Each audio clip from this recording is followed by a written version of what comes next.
March 23, 1944. Dawn on the coastal road between Wewak and Madang, New Guinea. Captain Takeshi Yamamoto of the Imperial Japanese Army's 41st Infantry Division watched the twin-engine aircraft approach from the east, silhouetted against the rising sun. Through his binoculars, he studied the aircraft's profile, twin engines, tricycle landing gear, what appeared to be a glazed bombardier nose. Another American light bomber, probably a reconnaissance flight photographing their convoy's movement along the coastal route. Before we jump back in, tell us where you're tuning in from, and if this story touches you, make sure you're subscribed, because tomorrow, I've saved something extra special for you. Continue movement. Yamamoto ordered his column of 73 trucks, supply vehicles, and personnel carriers stretched along 2 kilometers of jungle road. It's just a single bomber. Our anti-aircraft crews will handle it if it attempts attack. Behind him, 840 soldiers of the regiment's supply and reinforcement column trudged alongside the vehicles, exhausted from 3 days of night movement trying to reach the defensive positions at Madang before American forces cut the coastal route completely. The sight of a single American aircraft barely registered. They had seen dozens over the past weeks, high-altitude bombers that rarely bothered with individual convoys. What Captain Yamamoto didn't know, what none of the Japanese soldiers watching that approaching aircraft could have imagined, was that the bomber diving toward them carried no bombs at all. Instead, mounted in its solid metal nose were 8 M2 Browning .50 caliber machine guns, all fixed to fire directly forward, all synchronized to concentrate their fire into a killing zone less than 10 feet wide. In the next 45 seconds, those 8 guns would fire approximately 4,000 rounds into Yamamoto's convoy, transforming 2 kilometers of coastal road into a corridor of death where nothing organic survived and nothing mechanical remained functional. The A-20G Havoc, nicknamed Invader by its crews for the way it invaded and obliterated enemy positions, represented a radical reimagining of light bomber design. American engineers had taken an aircraft designed to carry bombs and defend itself with scattered defensive guns, and transformed it into a pure killing machine that delivered its destruction not from altitude through falling bombs, but at wavetop height through concentrated forward firepower that erased targets in single passes. Within 12 months, these flying gun platforms would destroy over 8,000 Japanese vehicles, kill an estimated 23,000 enemy soldiers, and sink 478 small craft and barges in strafing attacks so devastating that Japanese troops refused to move during daylight hours. The concentrated firepower of 8 synchronized machine guns would prove more destructive than conventional bombing, more demoralizing than artillery, and more feared than any other American weapon in the Pacific theater. Preparing and narrating this story took us a lot of time, so if you are enjoying it, like this video, it means a lot to us. Now back to the story. Among the American pilots flying A-20Gs in the Pacific were men who would become legends, aces of ground attack whose gun camera footage would be studied by military tacticians for decades. But on March 23, 1944, they were pioneers of a new form of warfare, learning through trial and error how to turn medium bombers into instruments of precision destruction. This is the story of how American innovation transformed a conventional light bomber into history's most effective ground attack aircraft, how concentrated firepower replaced traditional bombing, and how Japanese soldiers' confidence turned to terror when they learned what 8 synchronized Browning machine guns could do to an unprotected convoy in less than 1 minute. The Douglas A-20 Havoc began its life as a conventional light bomber, designed in 1937 to carry bombs internally, defend itself with scattered gun positions, and operate at medium altitudes. The original design featured a glazed nose for a bombardier, defensive gun positions in the dorsal and ventral locations, and a bomb bay capable of carrying 2,000 pounds of ordnance. It was fast, maneuverable for its size, and well regarded by crews who flew it. But as the Pacific War developed through 1942 and early 1943, American commanders confronted a tactical problem that conventional bombers couldn't solve effectively. Japanese forces dispersed across thousands of islands, moving supplies and troops in small convoys, barges, and coastal vessels that were too small and too numerous for heavy bombers to target efficiently, yet too defended for individual fighter aircraft to attack safely. Major General George Richardson, commanding the 5th Air Force's bomber operations in the Southwest Pacific, studied intelligence reports and combat analyses in July 1943 that documented the problem with frustrating clarity. "We're dropping thousands of tons of bombs on targets that scatter before the bombs arrive," he told his staff during a tactical review. "Japanese convoys here are bombers coming from miles away. By the time we reach them, they've dispersed into the jungle. We drop our bombs on empty roads and claim success, while the enemy reconsolidates after we leave and continues moving." The challenge was engineering. 8 M2 Browning machine guns, each weighing 84 pounds without ammunition, plus 500 rounds per gun, meant adding nearly 2,000 pounds to the aircraft's nose section. This forward weight would affect the aircraft's center of gravity, potentially making it unflyable or dangerously unstable. But American engineering ingenuity prevailed. By carefully positioning the guns in 2 rows of 4, mounting ammunition boxes in optimized locations, and making minor structural reinforcements, the modification team created an aircraft that not only flew acceptably but actually handled better than expected. The nose weight improved stability during low-altitude runs and made the aircraft less susceptible to turbulence. The first 8-gun A-20G prototype flew its initial test mission on November 4, 1943, against a simulated convoy target, abandoned Japanese vehicles captured during the Buna campaign. First Lieutenant David Chen, the test pilot, approached the target at 50 feet altitude and 280 miles per hour, placed his gunsight pipper on the lead vehicle, and pressed the firing button. The aircraft shuddered as all 8 guns fired simultaneously. The sound, even through the pilot's headset and aircraft noise, was extraordinary, a continuous tearing roar like massive canvas being ripped apart. The target area erupted in a wall of dust, fragments, and explosions as 3,200 rounds per minute of .50 caliber fire walked through the vehicle line. Chen held the trigger for exactly 4 seconds, the standard burst length taught to prevent barrel overheating. In those 4 seconds, his 8 guns fired approximately 213 rounds, delivering over 26 pounds of lead and steel into a target area roughly 300 feet long and 8 feet wide. When the dust cleared, the convoy target had been obliterated. Vehicles weren't just damaged, they were shredded, torn apart by concentrated fire that punched through steel, ignited fuel, and detonated ammunition. The kill zone extended the entire length of the burst, with every vehicle in the path of fire either destroyed or rendered inoperable. Captain Mitchell, observing from a chase plane, radioed his assessment, confirmed complete target destruction. Effect exceeds expectations by factor of 5. 8-gun configuration produces saturation firepower comparable to entire fighter squadron conducting coordinated attack. Recommend immediate authorization for full modification program. General Richardson, reviewing gun camera footage and damage assessment photos, made his decision within 24 hours. By January 1944, modification teams at Port Moresby and Brisbane were converting A-20 Havocs to the 8-gun configuration at a rate of 12 aircraft per month. By March 1944, 3 full squadrons operated the deadly gunships, and Japanese forces in New Guinea were about to discover what concentrated American firepower meant. The A-20G gunships entered combat in January 1944, operating from forward airfields in New Guinea against Japanese supply convoys attempting to reinforce isolated garrisons. The initial engagements demonstrated both the weapon's devastating effectiveness and the tactical challenges of employing it.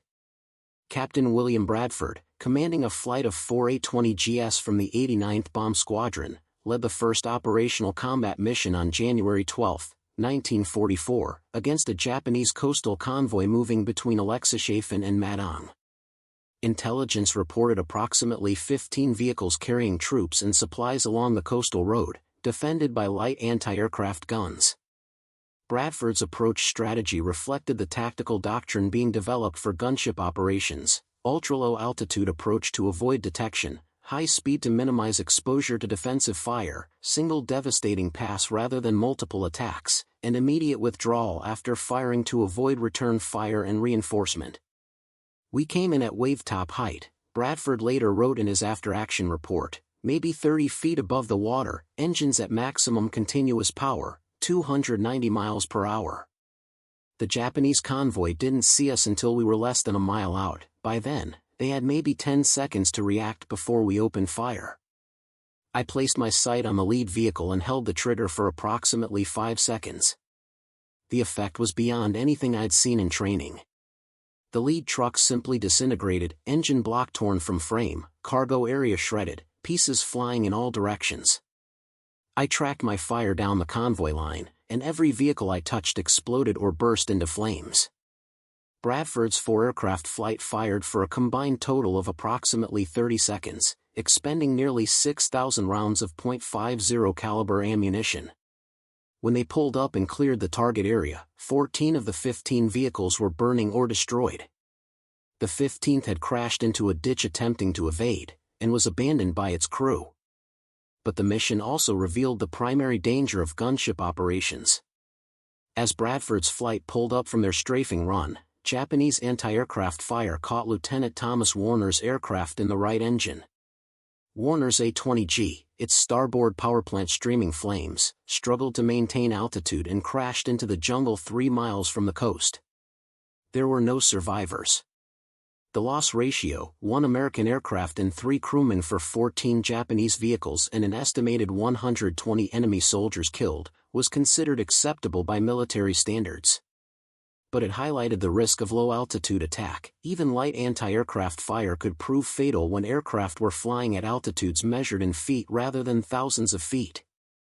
Over the next 6 weeks, A-20G squadrons refined their tactics through trial and error. They learned to attack from the sun when possible, blinding Japanese gunners during the critical seconds of approach.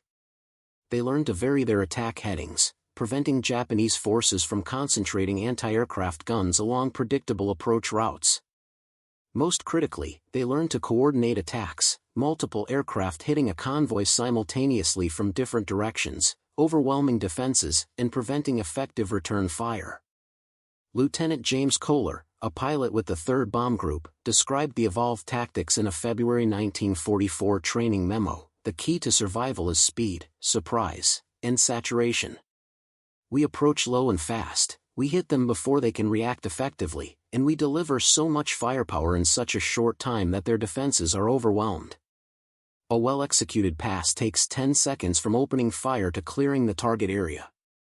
In those 10 seconds, we destroy everything in our gun track. But Japanese forces were learning too. Intelligence reports from February 1944 documented Japanese tactical adaptations: convoys traveling only at night, vehicles spaced further apart to minimize losses from strafing, increased anti-aircraft gun deployment along supply routes, and most significantly, diversion of movement to sea routes using small craft and barges that were harder to detect and attack. The tactical evolution was pushing A-20G operations into increasingly dangerous territory, literally. To interdict Japanese coastal barge traffic, American gunships would need to conduct ultra-low-level attacks against defended maritime targets where a single hit to a critical system meant ditching in enemy-controlled waters with minimal chance of rescue. But American pilots, emboldened by their aircraft's firepower and their growing tactical expertise, were willing to take the risks.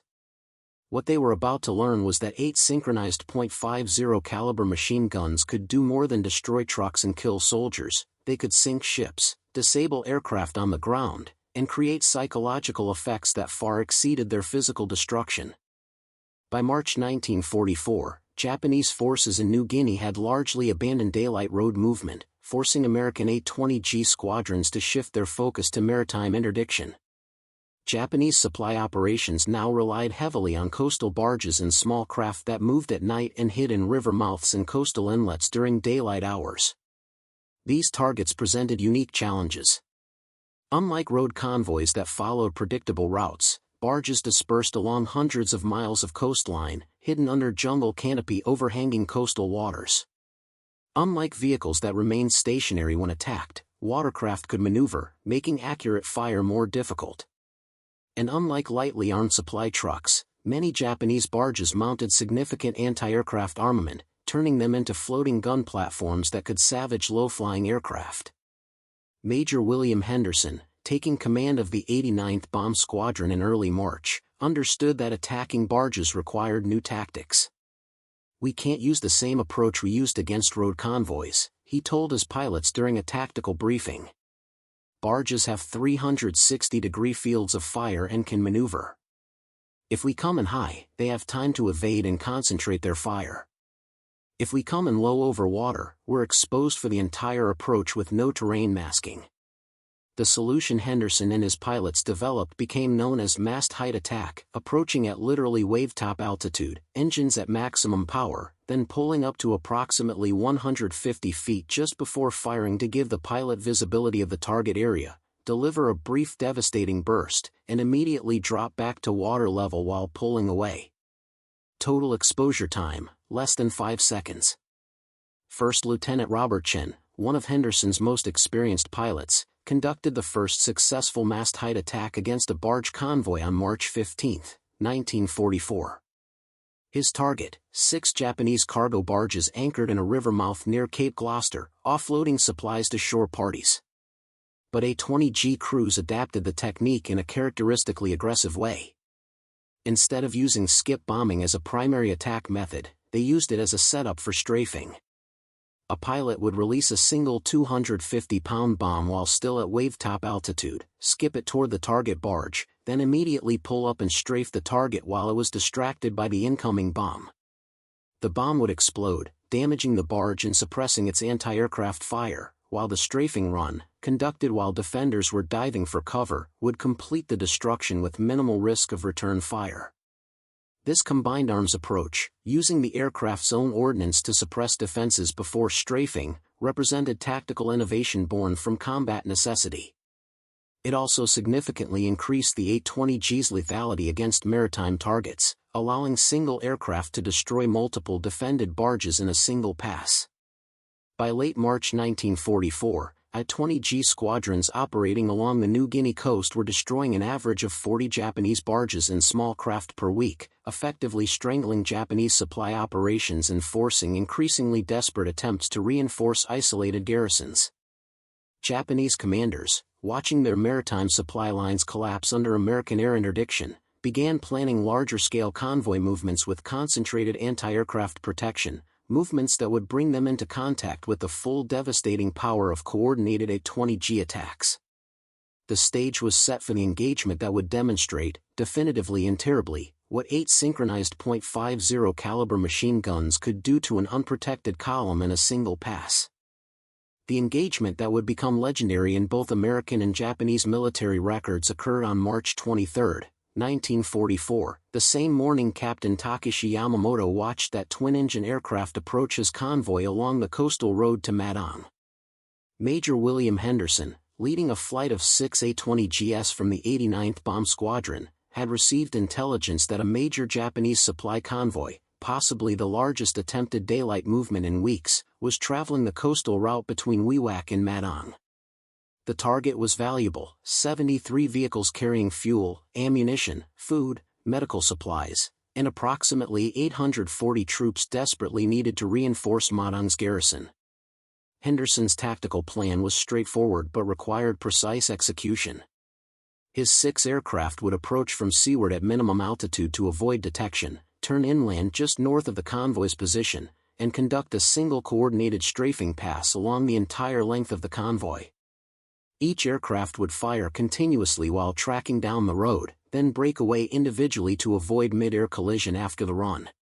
"This is the largest target we've had opportunity to engage," Henderson briefed his pilots before takeoff. 2 kilometers of convoy, bumper to bumper in some sections, strung out on a single road with jungle on both sides preventing dispersion. "If we execute correctly, we'll destroy the entire convoy in one pass. Miss our timing or lose formation integrity, and we'll have aircraft scattered across the same target area with collision risk and multiple firing passes required." At 0618 hours, Henderson's flight crossed the New Guinea coast at 30 feet altitude, hidden from Japanese observers by coastal vegetation. They turned inland, increased speed to 290 miles per hour, and began their approach to the convoy's position.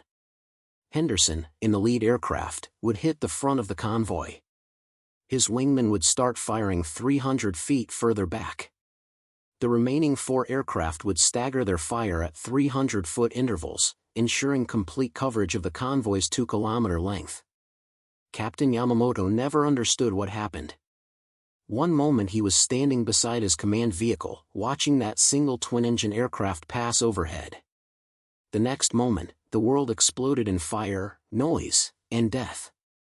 Henderson's first burst, a 6-second continuous fire that expended 400 rounds, walked through the front third of the convoy with surgical precision. His tracers, every fifth round was a tracer to mark his fire, looked like a solid bar of light connecting his aircraft to the ground. Where that bar touched, vehicles exploded, fuel tanks erupted, and soldiers died. Yamamoto's command vehicle disintegrated in the first second of fire. Yamamoto himself, standing beside it, was struck by multiple .50 caliber rounds and killed instantly. The vehicle behind his exploded as fuel drums in its cargo bed ignited. The vehicle behind that, attempting to evade, crashed into the jungle and overturned. Henderson's fire continued tracking down the convoy line, destroying everything in its path. Then his wingman's fire arrived, overlapping with Henderson's, creating a wall of bullets that no vehicle could survive passage through. Private Kenji Tanaka, a supply corpsman riding in a truck 30 vehicles back from the lead, would be one of fewer than 40 survivors to provide testimony about what happened. There was no warning. One moment we were driving, the next moment the vehicles ahead of us were exploding. I saw a continuous stream of bullets, thousands of them, hitting the road, the vehicles, the soldiers. The noise was incredible, like thunder but continuous, never ending. The truck ahead of mine simply came apart, the engine flew out, the cargo bed shredded, the driver's cabin crushed. Then our truck was hit. I felt impacts all around me, heard bullets punching through metal. Someone was screaming. Everything was fire and smoke. The 6 A-20Gs fired for a combined total of 43 seconds, expending approximately 23,000 rounds of .50 caliber ammunition. When they cleared the target area and began their withdrawal toward the coast, the entire 2-kilometer length of the Japanese convoy was burning, exploding, or already destroyed. Post-strike reconnaissance, conducted by a photo reconnaissance aircraft 2 hours later, documented the devastation in detail. Of the 73 vehicles in the convoy, 71 were confirmed destroyed or rendered inoperable. An estimated 640 of the 840 soldiers in the convoy were killed in the strafing attack or died shortly afterward from their wounds. Supply cargo worth millions of yen, fuel, ammunition, food, medical supplies, was completely destroyed. The Madon garrison, desperately awaiting those supplies and reinforcements, would receive nothing. Within 2 weeks, facing starvation and lacking ammunition, the garrison would begin withdrawal toward WWII, abandoning Madon to American forces without a fight. But the significance of the March 23 attack extended far beyond the tactical victory. Japanese commanders, analyzing reports from the few survivors, understood that they were facing a weapon against which they had no effective defense. A single flight of 6 aircraft had destroyed an entire reinforced regiment's worth of supplies and killed nearly a battalion of soldiers in less than 1 minute of actual firing. Lieutenant Colonel Hiroshi Nakamura, serving as operations officer for the Japanese 18th Army, wrote in his March 25 intelligence assessment, American ground attack aircraft employing heavy machine gun armament have achieved capability to eliminate entire convoys in single attack passes. Concentration of fire is unprecedented. Vehicles are not damaged, they are destroyed utterly. Soldiers have no opportunity to take cover or return fire. Conventional anti-aircraft defense is insufficient, attack speed and surprise prevent effective engagement. Assessment: daylight ground movement of any force larger than company size is no longer feasible while American ground attack aircraft operate in our area. Recommend immediate cessation of all daylight convoy operations and conversion to dispersed night movement using maximum possible concealment. The recommendation was implemented immediately. But night movement was slower, more difficult, and still vulnerable to American night fighter operations. The A-20G gunships had effectively ended Japanese ability to conduct large-scale supply operations in New Guinea, strangling their garrisons and making their defensive positions untenable. and the Americans were just beginning to understand the full potential of their flying gun platforms. The concentrated firepower that had devastated the Madon convoy would soon be applied to airfield attacks, anti-shipping operations, and direct infantry support, creating a weapon system that would dominate Pacific ground attack operations for the remainder of the war. Following the devastation of the Madon convoy, A-20G squadrons expanded their operational scope beyond simple convoy interdiction. By April 1944, American commanders recognized that the concentrated firepower of 8 synchronized .50 caliber machine guns could be applied to virtually any ground target, including the hardened aircraft revetments and dispersed parking areas that protected Japanese airfields. Colonel Thomas Mackenzie, commanding the 312th Bomb Group at Nadzab Airfield, received intelligence in early April that Japanese forces at Hollandia were concentrating aircraft for a major counteroffensive against American positions. Photo reconnaissance showed approximately 40 Japanese fighters and bombers dispersed around 3 airfields, protected by anti-aircraft guns and revetments designed to protect against conventional bombing. Conventional level bombing can't reliably hit dispersed aircraft, Mackenzie told his operations officer during mission planning. We drop bombs from altitude, the Japanese see them coming, and they move their aircraft before impact. Even when we hit the airfield, we crater runways but leave most aircraft intact. What we need is to catch them on the ground and strafe them, destroy the aircraft before they can be moved. The challenge was formidable. Japanese airfields in April 1944 were heavily defended, with concentrated anti-aircraft gun positions specifically positioned to engage low-flying attackers. A conventional strafing attack would expose aircraft to devastating defensive fire for the entire duration of their run across the airfield. Major Robert Chen, now promoted and commanding the 89th Bomb Squadron, developed a tactical solution that exploited the A-20G's speed and firepower.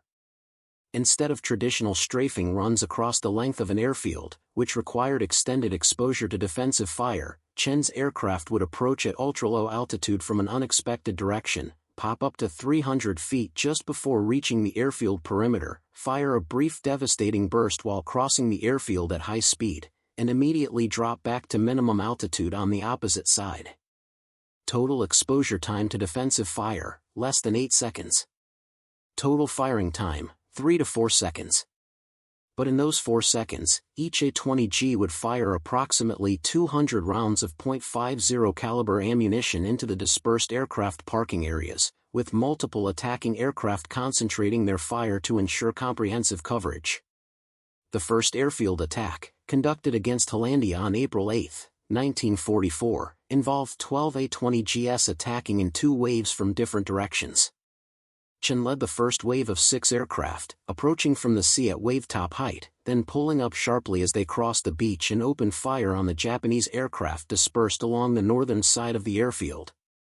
Lieutenant James Paulson, flying as Chen's wingman, described the attack in his mission debrief. We came in so low the Japanese didn't see us until we were already firing.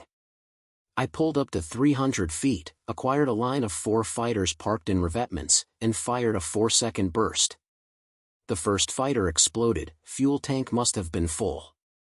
The second fighter shredded, pieces flying everywhere. The third and fourth caught fire. All this in 4 seconds, then I was past the airfield and dropping back to treetop level on the far side. The 12 A-20Gs fired for a combined total of approximately 50 seconds, expending nearly 10,000 rounds. When photo reconnaissance surveyed the results 2 hours later, they documented 23 Japanese aircraft destroyed on the ground, fighters and bombers that would never threaten American forces. An additional 9 aircraft were damaged beyond immediate repair. The raid had eliminated more than half of the concentrated Japanese air strength in a single devastating attack. But the success came at a cost. 2 A-20Gs were shot down by anti-aircraft fire, and 3 more returned with significant battle damage. The loss rate, 2 aircraft and 6 crew members to destroy 23 enemy aircraft, was acceptable by military standards, but it highlighted the continuing danger of attacking heavily defended targets. Over the next 3 months, A-20G squadrons would perfect airfield attack tactics, learning to coordinate with fighter escorts that suppressed anti-aircraft guns during the critical seconds of the strafing run, varying their approach directions to prevent predictable attack patterns, and concentrating fire on high-value targets like bombers and transport aircraft rather than attempting comprehensive destruction. Captain William Bradford, a veteran pilot who participated in 15 airfield attacks between April and July 1944, developed what became known as priority targeting doctrine. We can't destroy everything in one pass, so we don't try. We identify the most valuable targets, multi-engine bombers, transport aircraft, tanker trucks, and focus our fire on those. A single bomber destroyed represents more enemy capability lost than 5 fighters damaged. We make every round count by shooting at what matters most. By July 1944, Japanese forces in the Southwest Pacific had largely abandoned the practice of concentrating aircraft at forward airfields.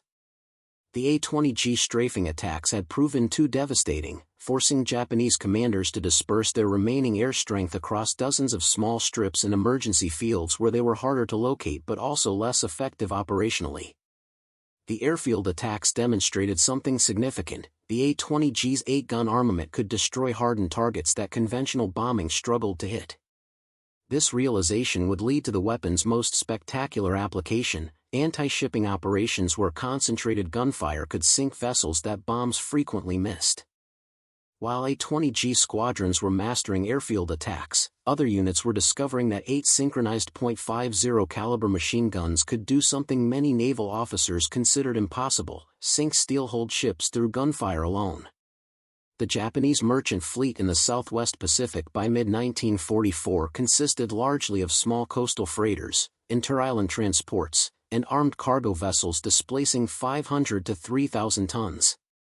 These ships, too small to warrant attention from submarines or heavy bombers but too important to ignore, represented the lifeline for isolated Japanese garrisons across New Guinea and the surrounding islands.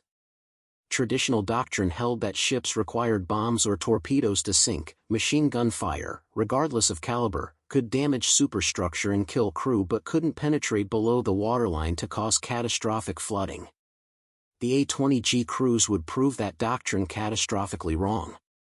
Major David Henderson, commanding the 3rd Bomb Group's anti-shipping detachment, conducted the first experimental anti-ship strafing attack on May 15, 1944, against a 1,200-ton Japanese coastal freighter caught in the open water between Wewak and Manus Island. Henderson's tactical plan was straightforward: approach at mast height, pull up to 200 feet at 1-mile range, and fire continuously while diving toward the ship, concentrating fire at the waterline. The theory, Henderson explained in his pre-mission brief, is that .50 caliber armor-piercing rounds can penetrate thin ship plating, especially older vessels with riveted rather than welded construction. If we can put enough holes below the waterline, the ship will flood faster than its pumps can handle and eventually sink. Even if we don't sink it, we can kill the crew, disable the engines, and leave it dead in the water for follow-up attacks. Henderson's first pass, conducted at a diving angle of approximately 15 degrees, walked 350 rounds of .50 caliber fire from the ship's bow to stern, with particular concentration on the waterline amidships where engine spaces were located. His wingman, Captain Robert Fletcher, followed with a nearly identical attack from a slightly different angle to ensure comprehensive coverage.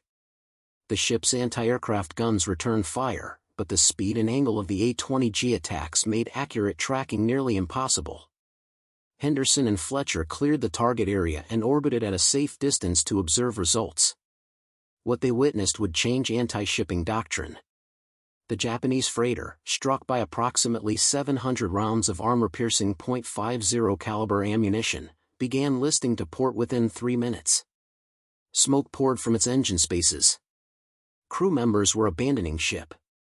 Within 11 minutes of the attack, the freighter rolled over and sank, its hull riddled with hundreds of holes that allowed catastrophic flooding. Henderson's gun camera footage, reviewed by naval warfare analysts, revealed why the attack succeeded. The armor-piercing rounds, striking at shallow angles due to the diving attack profile, punched through the ship's thin hull plating and tumbled inside the hull, causing massive internal damage. Rounds that struck the waterline created holes that allowed water to pour in. Rounds that struck engine spaces destroyed machinery and killed engineering crew. The cumulative effect of hundreds of hits was structural failure and rapid sinking. "We didn't sink it with one perfect hit," Henderson wrote in his after-action analysis. "We sank it through accumulated damage, hundreds of small holes that together created flooding the ship couldn't survive. It's death by 1,000 cuts, except each cut is a half-inch hole punched through steel." Over the next 4 months, A-20G squadrons would sink or disable 47 Japanese ships through strafing alone, destroying cargo capacity equivalent to 3 full convoy runs. The shipping losses forced Japanese commanders to route supply convoys further from shore where American aircraft had greater difficulty locating them, but this made the convoys more vulnerable to submarine attack. The A-20GS had created a tactical dilemma with no good solution. The anti-shipping success led to development of combined arms tactics that maximized the A-20G's versatility. A typical anti-shipping mission by July 1944 would involve multiple attack profiles, skip bombing to suppress anti-aircraft fire and create near misses that damaged ship structure below the waterline, followed immediately by strafing runs that exploited the damage and killed crew members, with final skip bombing passes to finish disabled vessels. Lieutenant Colonel James Morrison, analyzing A-20G anti-shipping effectiveness in August 1944, wrote, "The 8-gun configuration has proven effective against every target class we've engaged. Trucks, barges, aircraft, and now ships, all fall to concentrated .50 caliber fire. The weapon's versatility exceeds any other ground attack system in theater. A single squadron of A-20GS can interdict an entire enemy supply line, from road convoys to coastal shipping, with effectiveness that would require multiple specialized units using conventional aircraft." But the expanding success of A-20G operations was creating a new problem. Japanese forces were becoming psychologically broken by a weapon they couldn't effectively counter, leading to behaviors that would prove even more costly than the physical destruction the aircraft inflicted. While A-20G squadrons were terrorizing Japanese forces in the Pacific, American factories were producing the aircraft and ammunition that made such sustained operations possible. The industrial statistics behind A-20G operations told a story of overwhelming material superiority that Japan could never match. Douglas Aircraft Company's production facilities in Long Beach, California, and Santa Monica, California, produced approximately 7,478 A-20 aircraft in all variants during the war, with 2,850 specifically configured as A-20G gunships.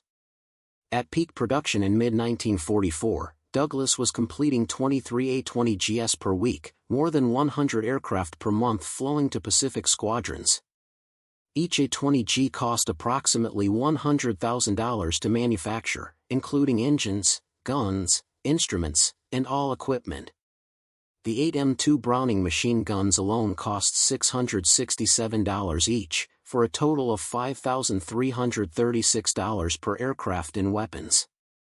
Adding ammunition boxes, synchronization equipment, and installation labor brought the total armament system cost to approximately $8,400 per aircraft.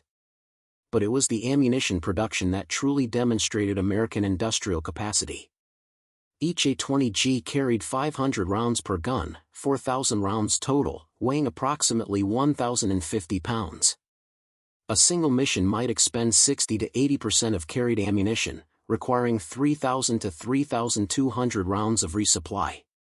With squadrons flying multiple missions daily, ammunition consumption reached extraordinary levels. Major General Robert Hendricks, commanding ammunition logistics for the 5th Air Force, tracked consumption rates in his August 1944 operations report. A-20G squadrons are expending an average of 180,000 rounds of .50 caliber ammunition per week. This represents production output from 3 full ammunition plants operating continuously.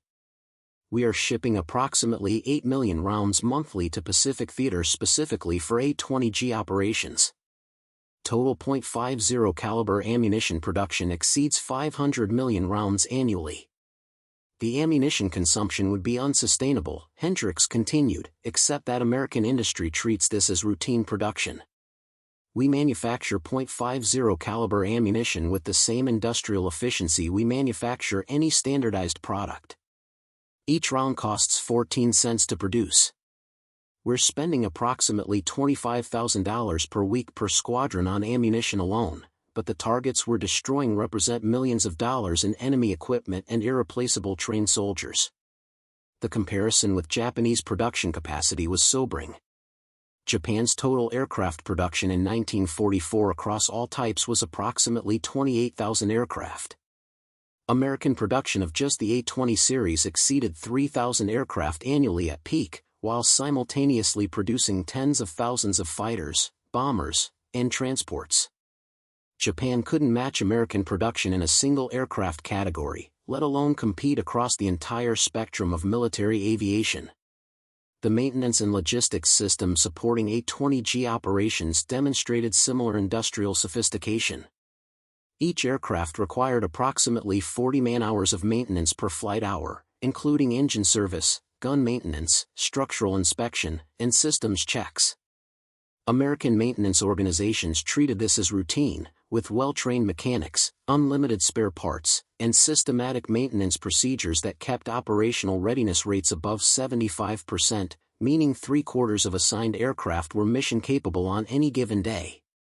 Japanese maintenance operations, by contrast, struggled with part shortages, untrained personnel, and lack of systematic procedures. Their operational readiness rates by late 1944 had dropped below 40%, meaning fewer than half their aircraft could fly on any given day even when fuel was available. Captain William Bradford, observing Japanese aircraft captured at Hollandia in April 1944, noted the maintenance disparity in his intelligence report, examined 12 captured Japanese fighters. All showed signs of poor maintenance, worn parts not replaced, jury-rigged repairs, missing instruments and equipment. One aircraft had a wooden propeller blade replacing a damaged metal blade. These are not aircraft maintained by a functioning logistics system. These are aircraft kept flying through desperation and improvisation.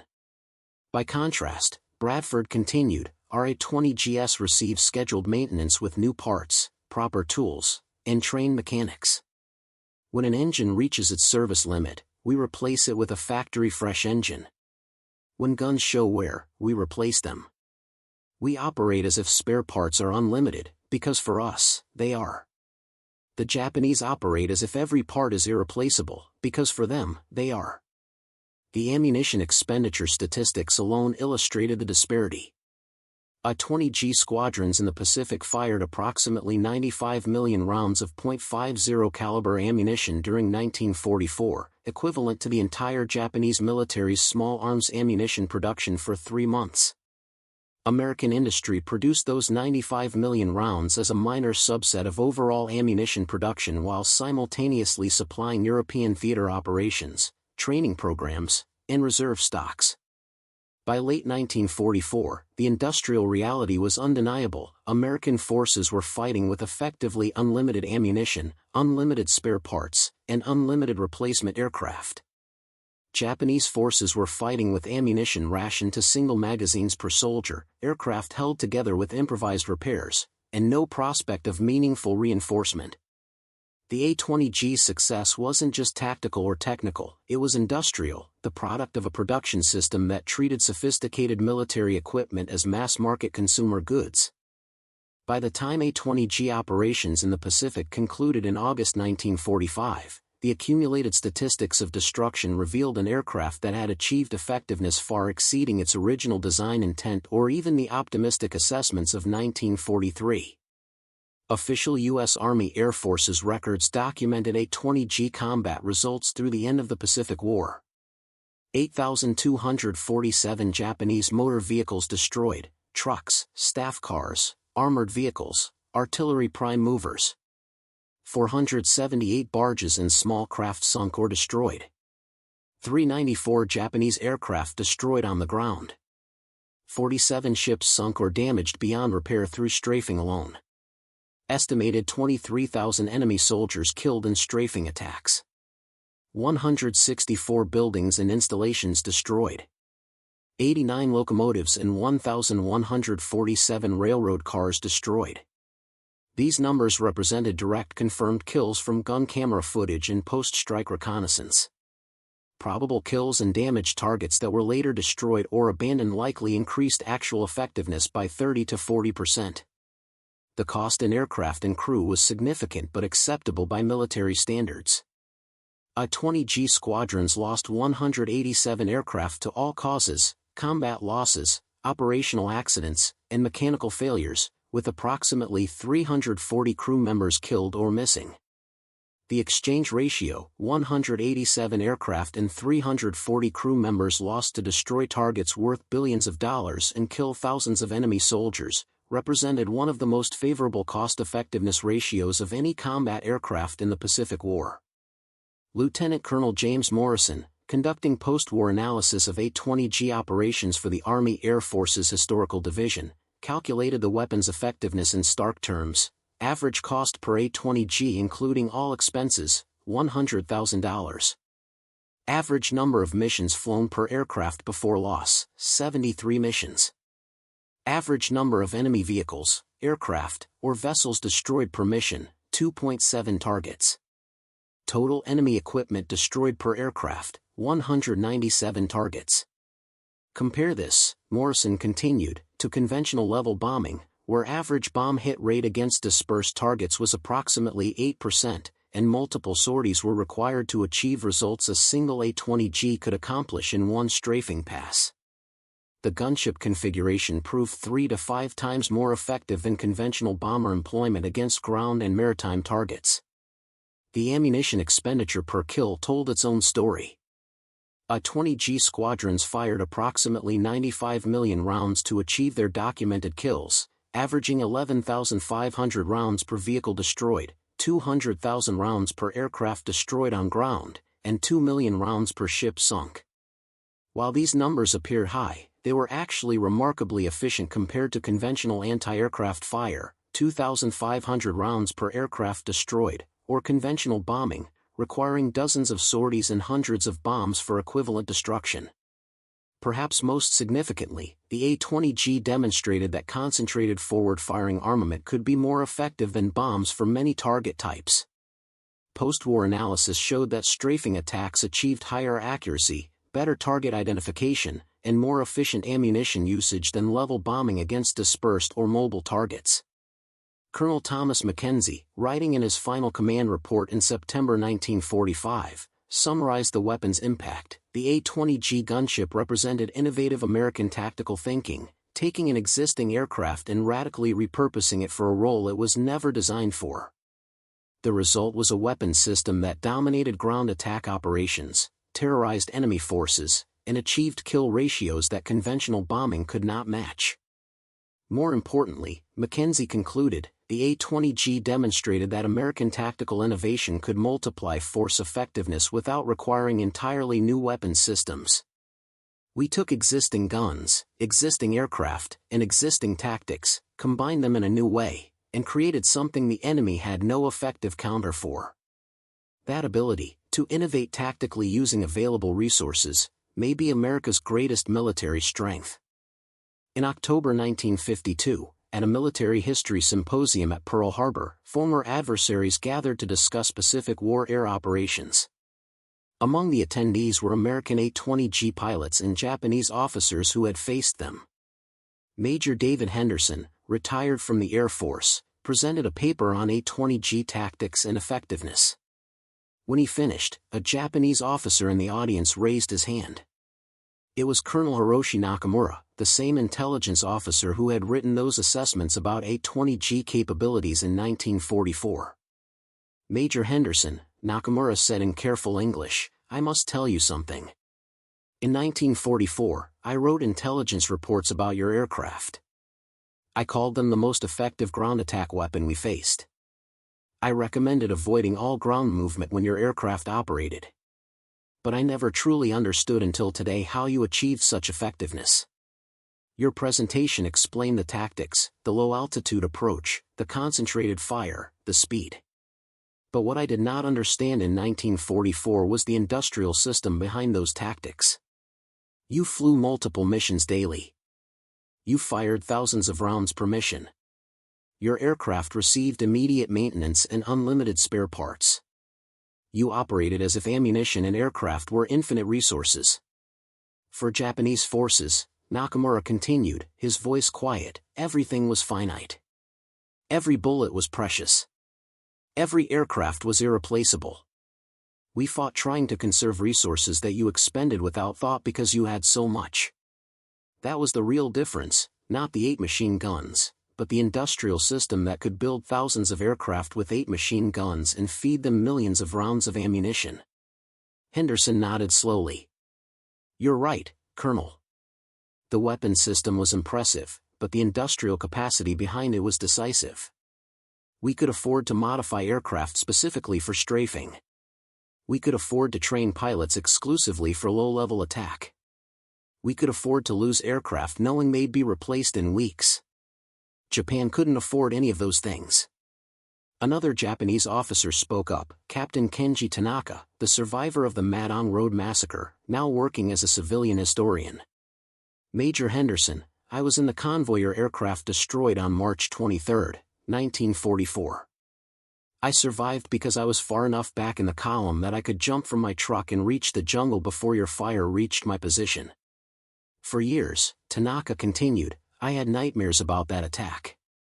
The sound of your guns, continuous like thunder. The sight of vehicles exploding, men dying. I watched my entire unit destroyed in less than 1 minute. For years, I believed your aircraft were supernatural, that no weapon could be so devastating. Today, hearing your presentation, I understand. It was not supernatural. It was 8 machine guns firing together, 3,200 rounds per minute, concentrated into a narrow area. It was simple physics and engineering. But in 1944, when I was dying in that convoy, it seemed like the wrath of gods. I could not fight back. I could not hide. I could only run and pray. Henderson's expression showed genuine emotion. Captain Tanaka, I may have been in one of the aircraft that attacked your convoy. I flew that mission. If I had known then that I would meet a survivor, I don't know what I would have said. We were doing our jobs, fighting a war. But I never forgot what gun camera footage looked like. The destruction was comprehensive. It was necessary, Tanaka replied firmly. We were bringing reinforcements and supplies to continue fighting. Your mission was to stop us. You succeeded. War is not merciful. I do not blame you for doing what military necessity required. I only share my experience so you understand what it was like from the other side. The symposium concluded with a joint panel discussion about lessons learned from Pacific Air operations. One American historian asked the critical question, why couldn't Japan develop similar aircraft or tactics to counter the A-20G? Nakamura's answer was instructive, we could have developed the tactics, approaching low, concentrating fire, attacking at high speed. These concepts were not mysterious. But we lacked 3 things Americans had: sufficient aircraft to dedicate squadrons to ground attack, sufficient ammunition to train pilots and conduct sustained operations, and sufficient industrial capacity to replace losses while maintaining operations. When you lost A-20G aircraft, Nakamura explained, you received replacement aircraft and continued operations. When we lost aircraft, they were simply gone, no replacements available. So we could not take the risks your pilots took. We could not conduct low-altitude attacks because losing aircraft meant permanent reduction in our combat power. Your industrial system allowed aggressive tactics. Our resource limitations forced conservative tactics. And in war, aggression usually defeats conservatism. Henderson offered a final reflection, the A-20G succeeded because it embodied American operational philosophy, use overwhelming firepower, accept calculated risks, and rely on industrial capacity to sustain losses while achieving objectives. It wasn't just a better weapon. It was a weapon system backed by an industrial base that made sustained aggressive operations possible. In 1944, Henderson concluded, when we attacked that convoy at Madong, we expended 23,000 rounds of ammunition in 43 seconds. Japanese forces couldn't conceive of that expenditure rate because they didn't have ammunition to waste. We didn't waste it, we used it to destroy an entire enemy regiment in one attack. That's what American industrial capacity meant, the ability to turn ammunition and aircraft into strategic effects faster than the enemy could respond. The A-20G was just the delivery system. American industry was the real weapon.